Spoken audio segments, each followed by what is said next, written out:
the HBC, presented by Chick-fil-A. Visit our locations on Forest Drive and Two Notch Road. When you tailgate, punt the burger, pass the chicken. And by James W. Smith Real Estate at the beach.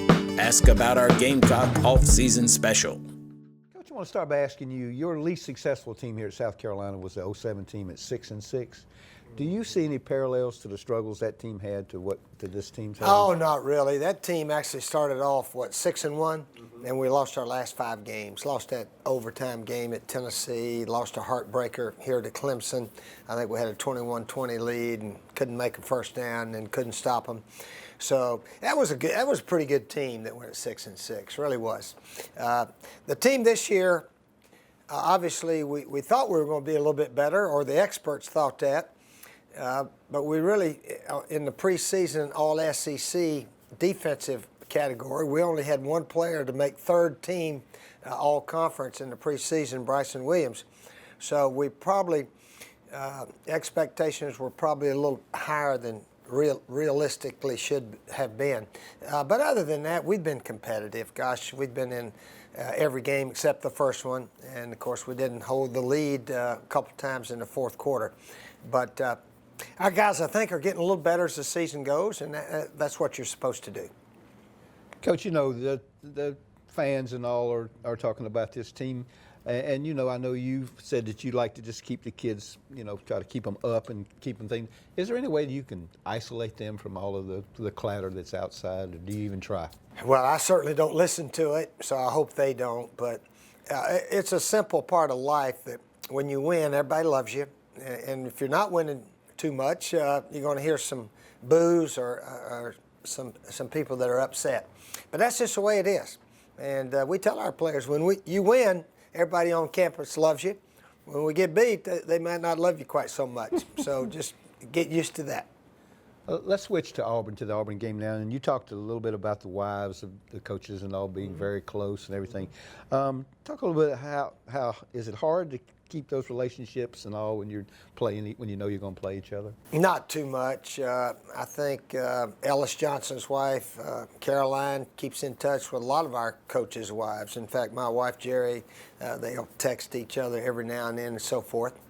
And I think they plan on seeing each other right before the game, tailgating a little bit or whatever.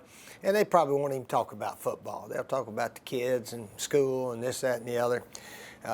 So we do have good friendships, and really before the game, we'll be friends and try to beat each other. And when the game's over, we'll go back being friends. And I really like their head coach, Gus Malzahn.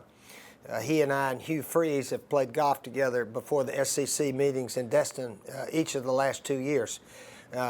So I like those guys.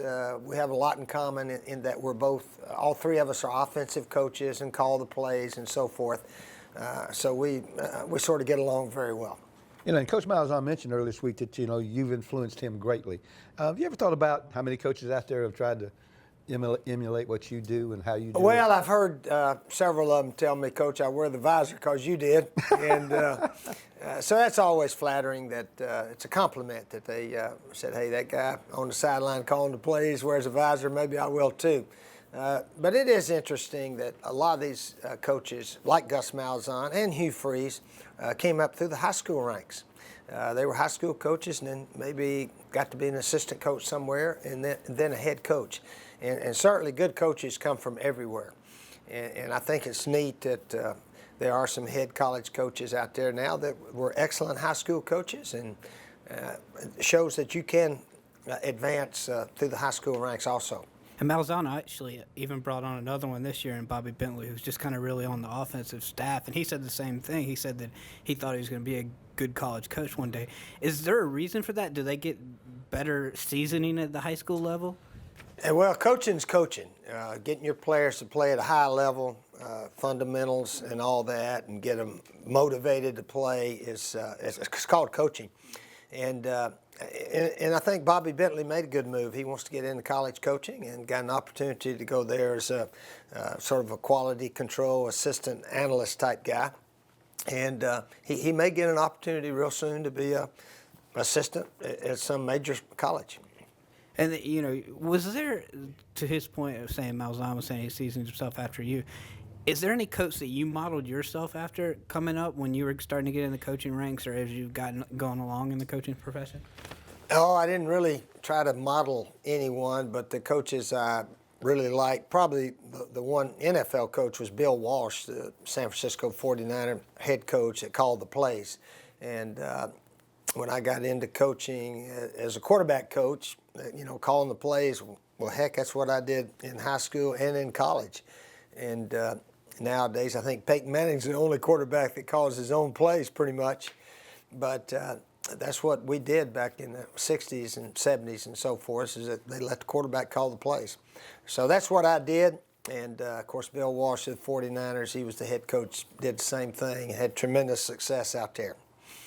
What about what you saw about college football at the time led you developing your style, your fun and gun and everything that was really kind of unique when it came in the league? Oh, I was developed actually at Duke University. I got a chance to go to Duke in the early 80s and be the offensive coordinator. And the head coach there, Red Wilson, he said, it's all yours. You can create an offense, call it whatever you want to. He said, I like a lot of passing. I like trick plays. And obviously, though, to win, you better have a lot of running also. And we did. We had good runners as well as passers there at Duke in the early 80s. And luckily, I got to be a head coach after only 5 years as an assistant coach. And thus far, I'm still a head coach.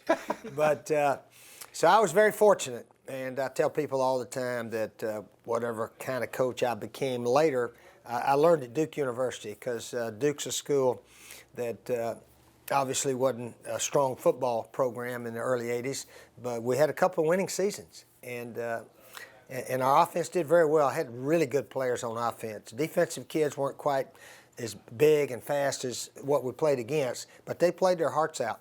And for to have back-to-back winning seasons there, and the offense was actually fourth in the nation in total offense. My last year there in '82 gave me an opportunity to be a head coach. And was that part of that necessity, knowing that you didn't match up with some of the teams you were going to play? So you. It may have been, but yeah, you learn to coach when you don't have maybe the biggest, strongest, fastest players. You got to learn how to have a lot of good plays on. And that's what we did. We had to have a lot of good plays on all the time if we were going to win, and if I had a chance to, you know, hang in coaching. I had a friend of mine, when I told him I was going to Duke University, he said, well, you're finished as a coach. Nobody survives going to a place like Duke because you can't win. And then eventually everybody gets fired and you'll be out of coaching. And I said, well, that's the only opportunity I got, is to go to Duke and coach, so I'm going to try to make the most of it. Switching gears a little bit, I saw Bruce Ellington had his first NFL catch the other day. Have you got to watch a lot of the Gamecocks in action in the NFL this year? Yeah, I watched a little bit. In fact, watched DJ Swearinger last night with the Texans, a little bit here and there. Clowney, still waiting on Clowney to come back from injury, but he should be back next week. But yeah, Bruce was out there playing, and hopefully Marcus Lattimore is going to get a chance here in the next 2 or 3 weeks. Hopefully his knee is really close to 100%, and he's going to get a chance to play.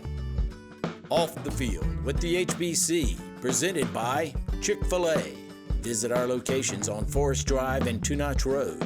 When you tailgate, punt the burger, pass the chicken. And by James W. Smith Real Estate at the beach. Ask about our Gamecock off-season special.